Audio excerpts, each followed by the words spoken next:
আজ বৌমা ষষ্ঠী কইরা বাড়ি আইব, ভাবলে আমার মনটা করে উড়ু। মা, আরে বৌমা আইয়া বসছো? হ্যাঁ মা, আমরা ষষ্ঠী করে চলে এসেছি। মা দেখুন আমার বাড়ি থেকে কি কি দিয়েছে। হ বৌমা দেখাও। মা এই যে আমার মা এটা আমাকে দিয়েছে। Wow! ভালো আছে না মা? খুব সুন্দর হয়েছে বৌমা। আমিও তো একটা সুন্দর শাড়ি পাইমু। এই যে এটা দিয়েছে। এখানে একটা জিন্সের প্যান্ট আছে আর হচ্ছে একটা টি-শার্ট আছে। পোলারটাও খুব সুন্দর হয়েছে। আপনার জন্য কিন্তু আছে খুব সুন্দর একটা শাড়ি। Wow! এই যে মা দেখুন কি সুন্দর না শাড়িটা, আপনাকে পরলে কিন্তু খুব সুন্দর লাগবে। এটা আমার জন্য আনছো বৌমা? শাড়িটা তো খুব সুন্দর হয়েছে বৌমা। আমি নিজেই রংটা পছন্দ করেছি আপনার জন্য। দেখাও দেখাও একটু বৌমা। হ্যাঁ হ্যাঁ, এই নিন মা দেখুন। দাও। বাবা বাবা বাবা বাবা বাবা, খুব সুন্দর হয়েছে বৌমা, খুব সুন্দর হয়েছে। একটু খুইলা দেখ ভালো।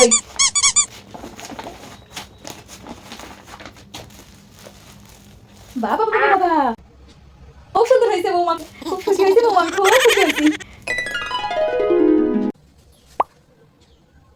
মা, ও মা, ও মা শুনছেন?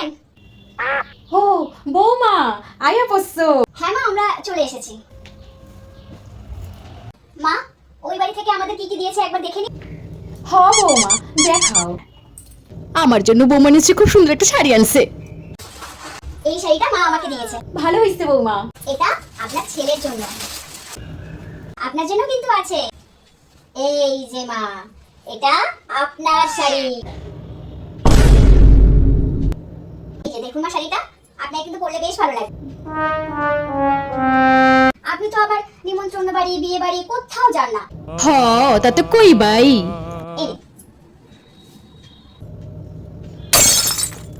শেষে কিনা এই শাড়ি জুটলো। আলমারিতে আপনার কত শাড়ি পরে পরে নষ্ট হচ্ছে, তাই ভাবলাম মাকে এমন একটা শাড়ি দিতে হবে যে শাড়িটা পরলে আপনি কিছুতেই ওটা ফেলে রাখতে পারবেন না। ঠিকই কইছো, আলমারিতে পইলা পইলা তো নষ্ট হয় শাড়িগুলা। পরন দশা কি ভাবছিলাম আর কি হইছে।